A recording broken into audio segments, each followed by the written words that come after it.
Na mimi nataka niseme nikiwa Kajiado tutafaulu. Na nihakikishie nyinyi Kasongo anaenda nyumbani. Ile mikutano yote iko pale Ikulu ni watu wanaenda kumwambia kwaheri. Pale juzi ameita wazee ya nyumba 10. Wazee ya machifu wamefika pale. Wamepewa kila mtu 3,300. Alafu amewadanganya ati atawapatia simu ya smartphone. Wamerudi kwa machifu kupiga report. Machifu wanacheka, wanamwambia mnaamini hiyo muongo? Sisi alituahidi tablet, sasa karibu anaenda nyumbani na hatujapata. Kama alidanganya sisi machifu na nyinyi wazee. Wazee wameongea pale, wamepatiwa kila mtu 3,000 kwa gate, wamesema kwaheri, bye bye bye bye bye. Amemalizana na hawa, ameita masheikh. Wamepewa kitu, wamesema bye.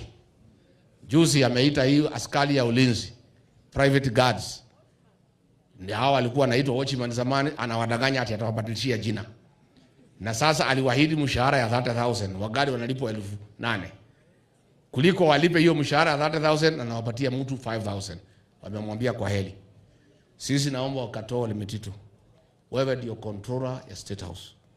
Pesa wewe ndio uko na kufunguo ya container. Pahali pesa iko.